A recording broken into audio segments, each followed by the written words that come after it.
Hi everyone, I don't know how well you're going to be able to see this. I might move the light just a little bit further this way. But I wanted to just show you the at this point that every day that I do with Jack. I have put stuff on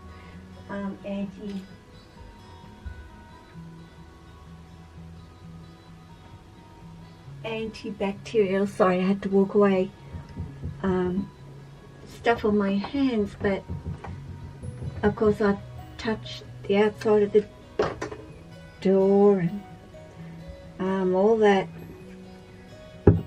stuff, and grabbed a tissue because I need to wipe down his wound, and I also need to swab that.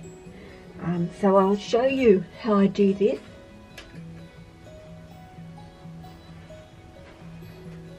So I'm sure that a lot of you pretty much know how this works. If you've ever had to do this sort of thing, I don't know.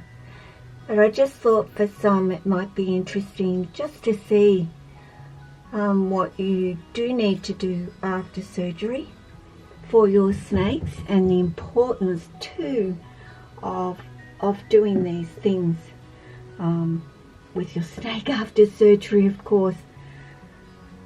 And it's certainly my pleasure to be able to help Jack. So of course I'm going to have to take his hide off him. He is beautiful and warm. Excuse me while I move this out of the way, if I can get it without knocking the camera over. But he's beautiful and warm over there. As I've said, he's got top heat, and he's also got a heat mat underneath him.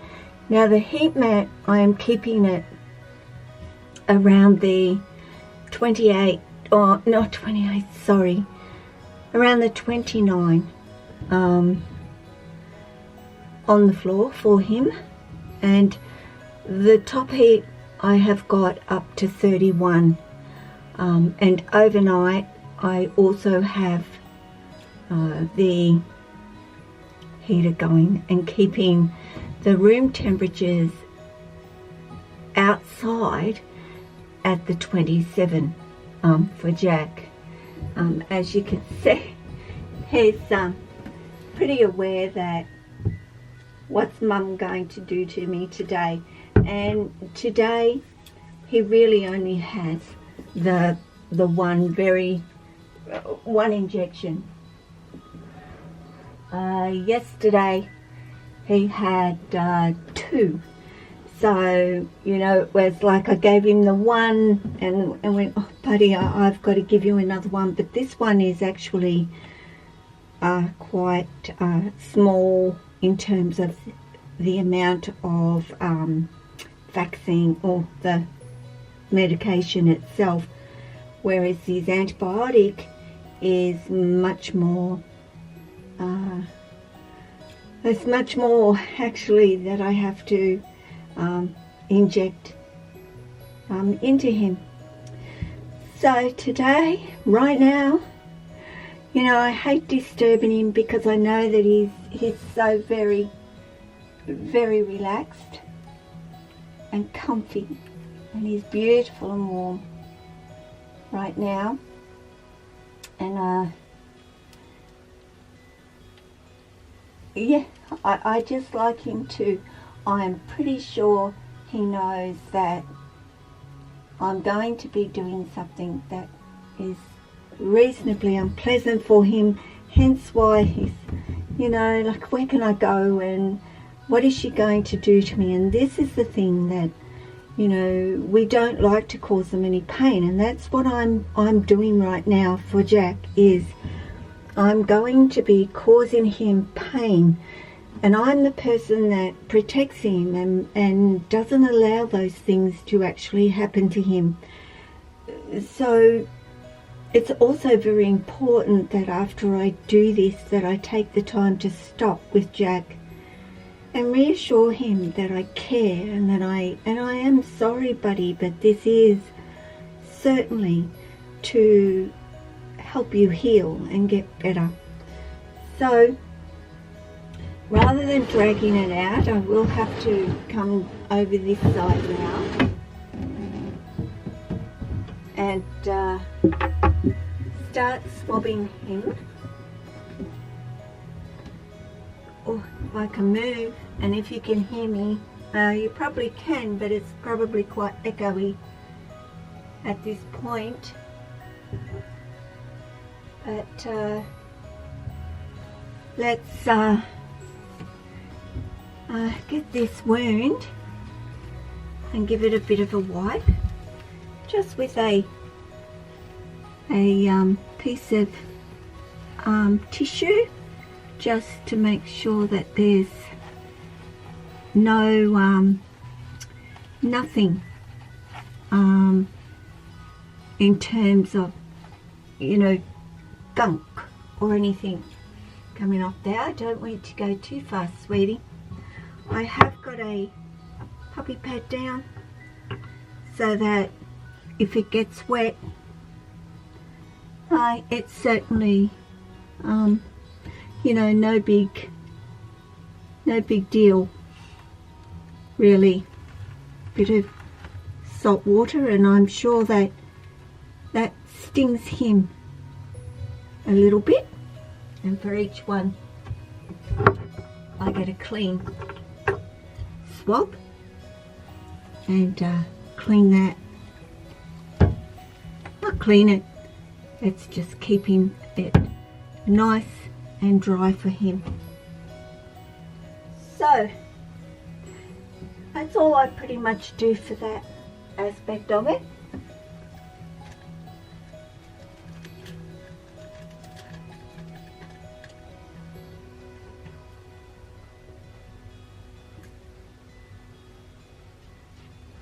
And now comes the more so the stingy, unpleasant part for Jack. So basically I just find a spot here for Jack. I go down a few scales for him. I stick the needle in.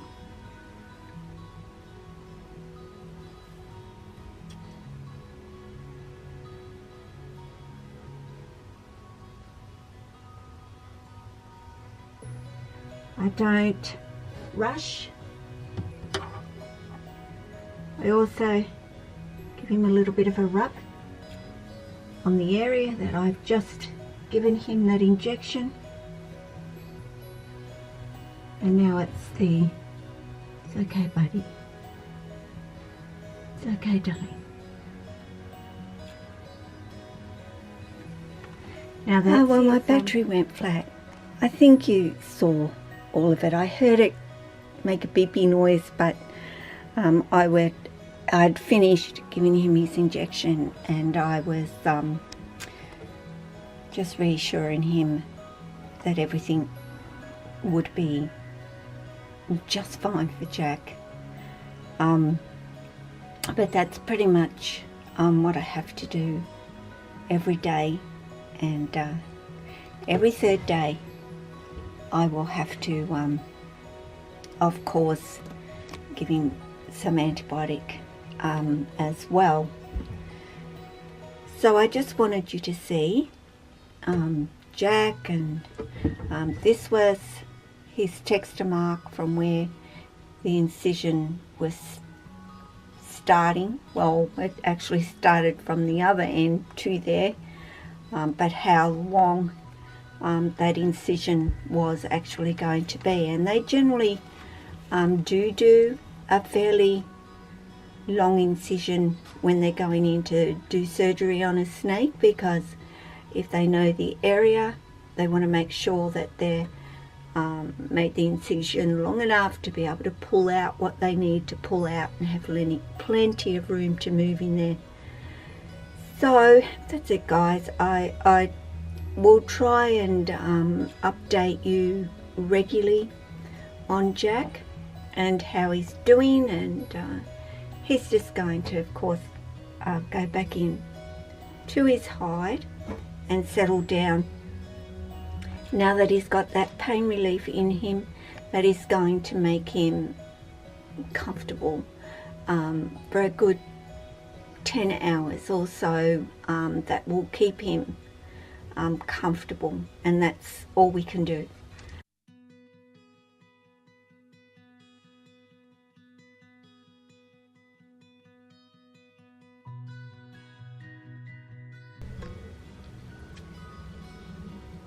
Well, I thought I would add this into the video, counting that this is day 6 for Sam.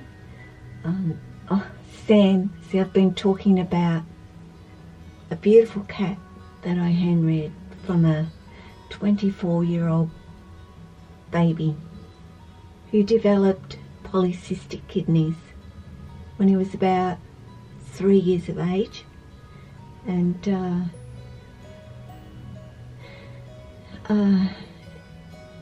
of course incurable, and I had to take, for the last 6 months of his life, a lot of care of him, giving him IV fluids every 3rd day and so on. So it's kind of in my brain right now, having done a lot of care for the animals that I've loved dearly in my life, and of course Jack is no exception. Though a lot of people feel a cat may be a lot different and more, I don't know, worthy of or something, but they're not. A snake is equally as worthy of. So today I'll just shut this door.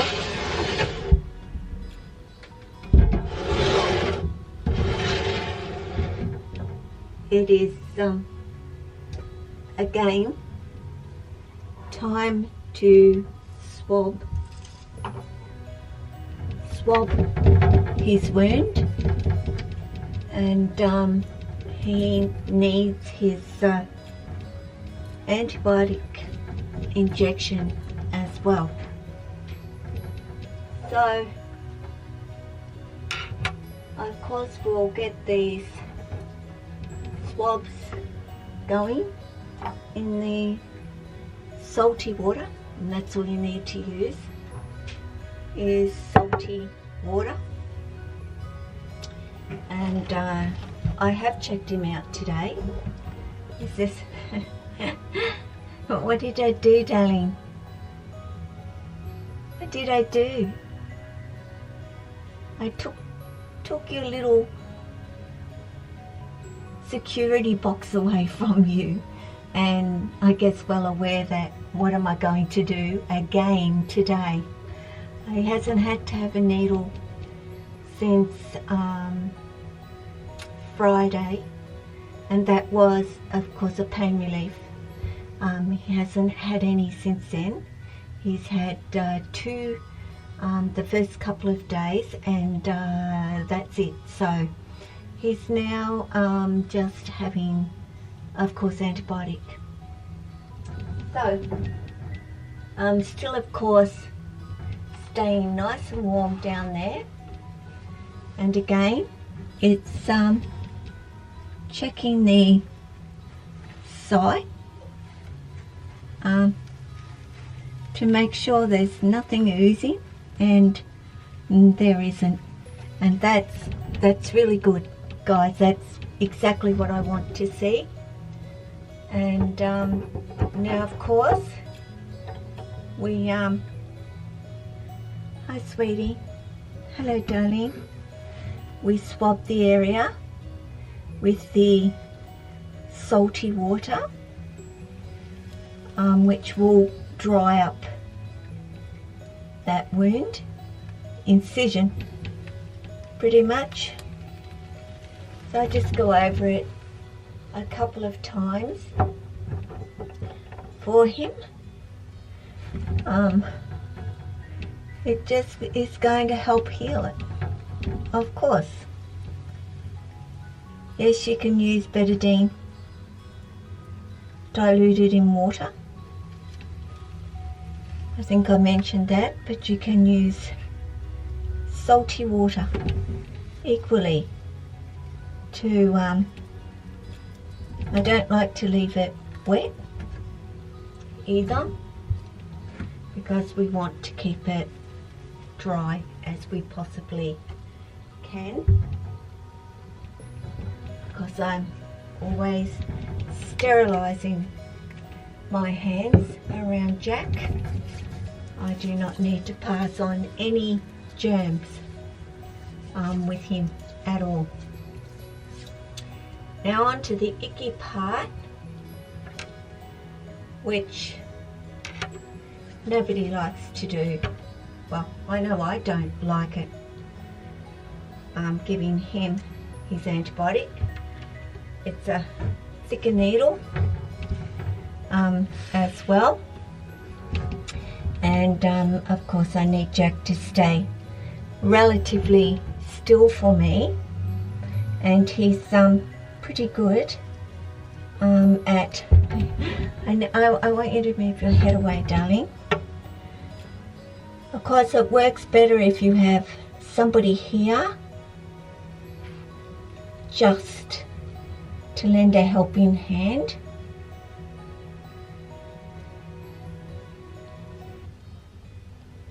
As well.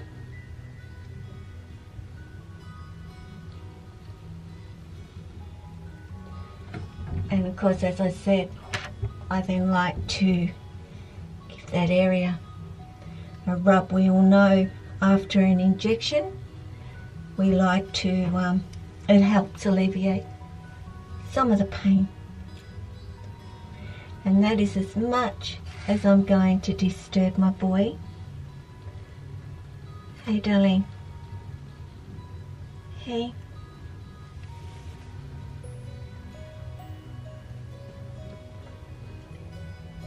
I'm at this particular point. Sorry, I went quiet there.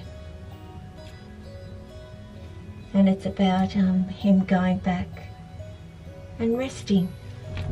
It's okay, darling. It's okay. It's okay. I'm going to see if he would like to have a drink at this point. Want to have a drink, darling?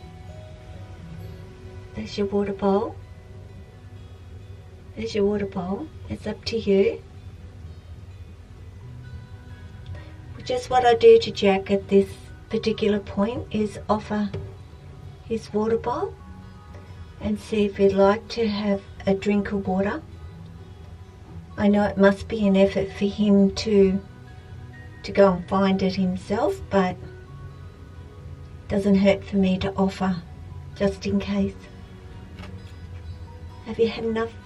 You don't need any water? And just remember, snakes don't need to drink a lot at all.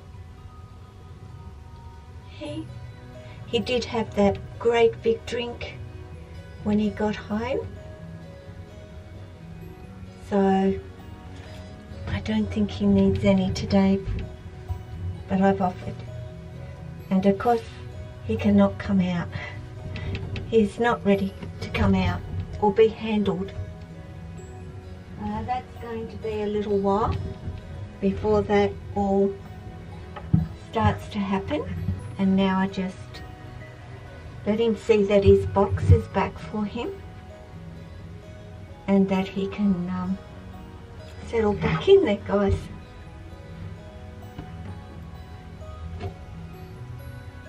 So I'll let him just get settled.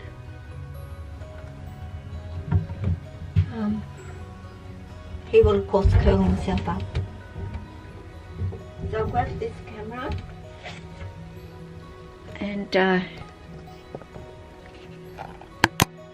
yes, that's it for at least an injection for a few days. And then of course I swab every day and make sure I keep that lovely and clean for him.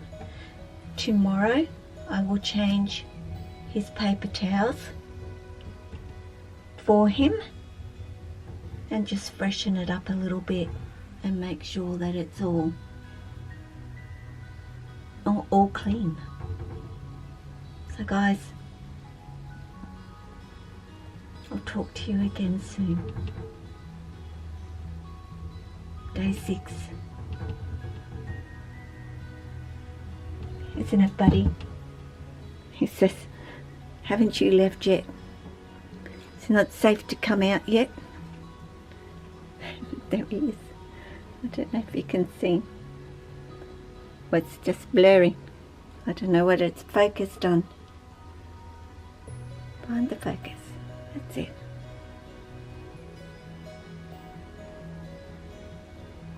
Yep. He'll curl himself back up again.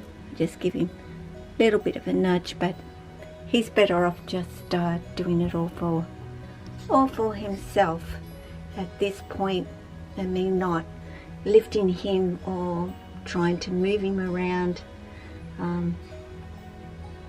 He knows what he's doing, guys, and even though he's not going over to the cool side, it's kind of telling me that he needs that warmth to heal. I'm not going to force him to, you need to go over to the cool side, because I'm pretty sure he's not zonked out at this particular point with painkillers where he wouldn't be able to make up his mind. So if you're not seeing this video with the previous video of Jack, it's because I've chatted for way too long. So I'll say ciao.